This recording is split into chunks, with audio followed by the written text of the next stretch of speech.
Welcome to rainbow thoughts 999. ఈరోజు ఒక గొప్ప మహిళ గురించి మీకు పరిచయం చేయాలనుకుంటున్నాను. ఆమె డొక్కా సీతమ్మ. చూశారు కదా, మన తమిళనాడులో ఉన్నటువంటి 5 ముఖ్యమైన లక్షణాలు ఈ మహాతల్లికి ఉన్నాయి. అందుకనే 18వ శతాబ్దంలో పుట్టినటువంటి ఈమె ఇప్పటికీ భారతీయులకు ఆరాధ్య దైవంగా, ముఖ్యంగా తెలుగు ప్రజల్లో ఎంతో గుర్తింపు పొందినటువంటి ఒక గొప్ప స్త్రీమూర్తిగా గుర్తించబడుతుంది. ఆమె మరొకసారి గుర్తు చేసుకుంటే డొక్కా సీతమ్మ గారు. ఈమెని ఆంధ్రుల అన్నపూర్ణ అని పిలవడం జరుగుతుంది. అలాగే అపర అన్నపూర్ణ కూడా ఈమెని పిలుస్తారు.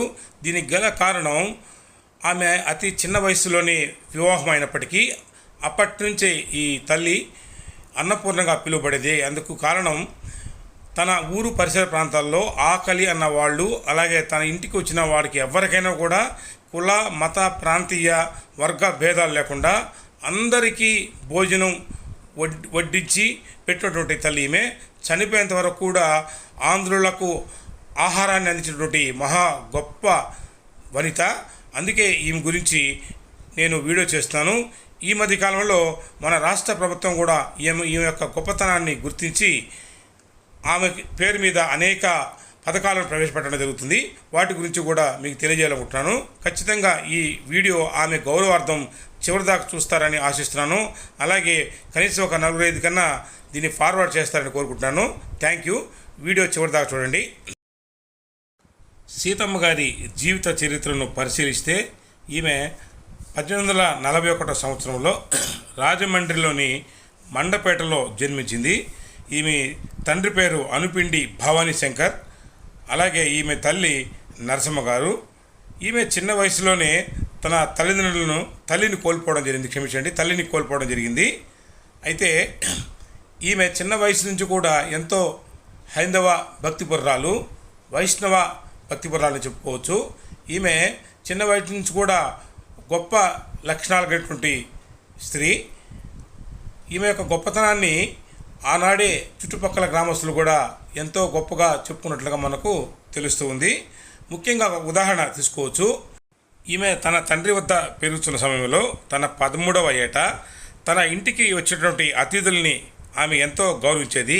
ఉదాహరణకు, ఆ రోజుల్లో డొక్కా జోగన్న గారు అంటే వేద పండితుడు, అలాగే రైతు ఆసామి అయినటువంటి ఈయన ఈ సీతమ్మ గారి తండ్రి ఇంటికి రావడం జరిగింది. ఆ సమయంలో ఆమె తండ్రి ఇంట్లో లేడు.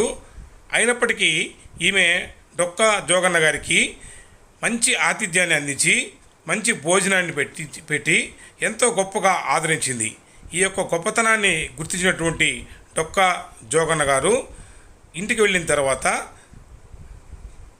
సీతమ్మ గారి తండ్రికి సమాచారాన్ని అందించాడు. అదేంటంటే, నేను ఆమెను వివాహం చేసుకుంటాను, ఆమె యొక్క గొప్పతనం నాకు చాలా బాగా నచ్చిందని చెప్పడం జరిగింది.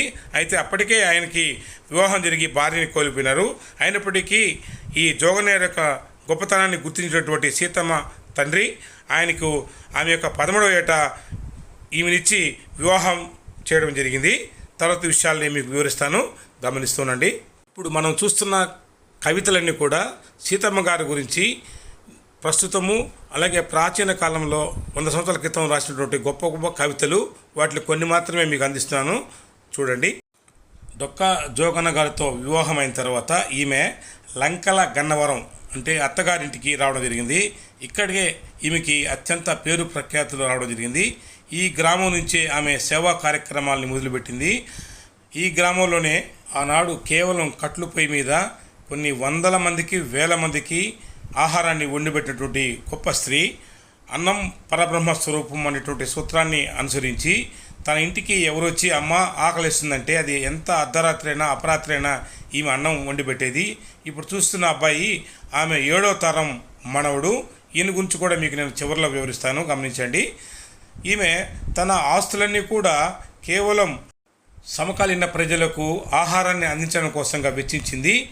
ఒక స్థితిలో ఆ ఇంటి యొక్క స్థితిగతులన్నీ పూర్తిగా మారిపోయి ఆస్తులన్నీ కరిగిపోయాయి.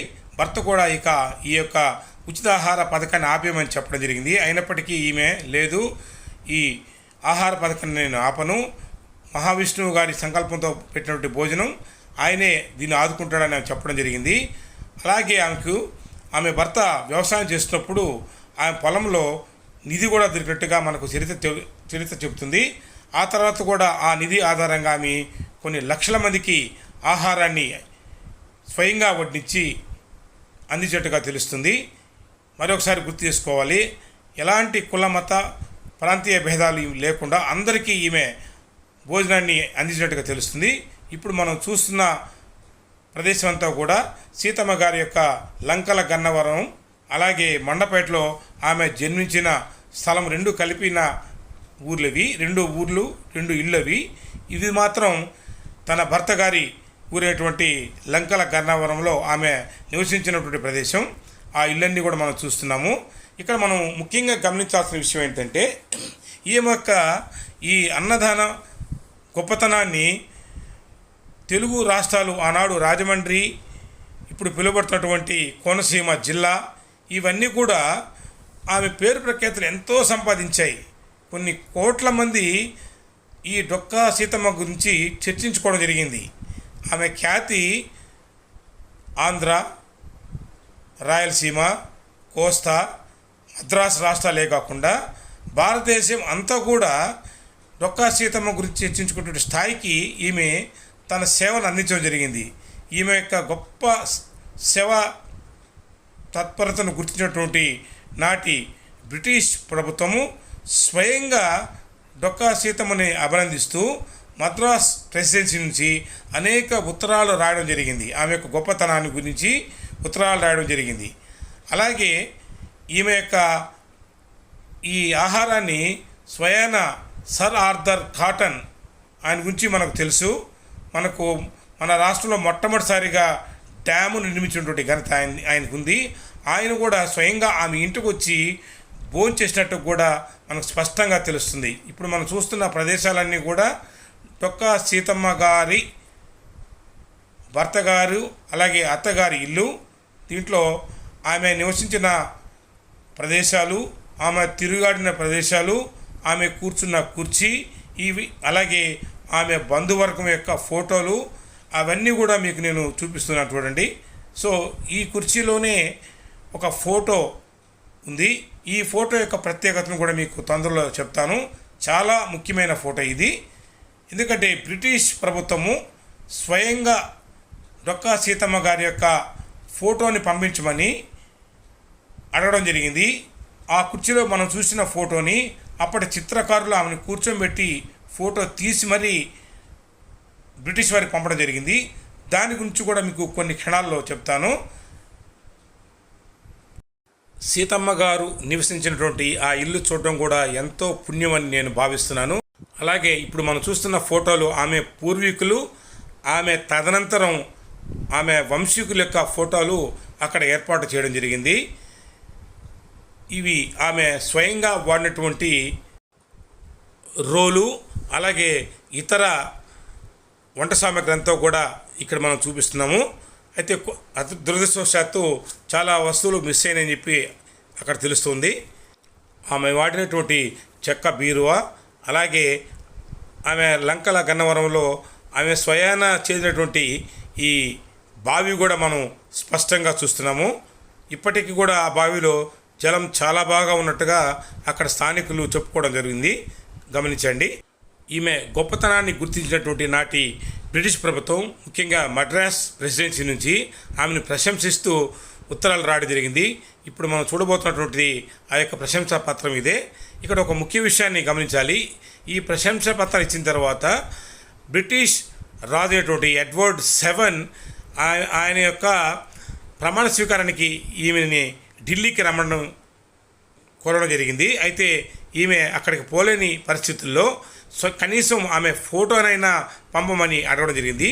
దానికి గల కారణం ఎడ్వర్డ్ 7 ఆమె యొక్క ఫోటోని దగ్గర పెట్టుకొని ప్రమాణ స్వీకారం చేస్తున్నట్లుగా మనకు స్పష్టంగా తెలిసింది.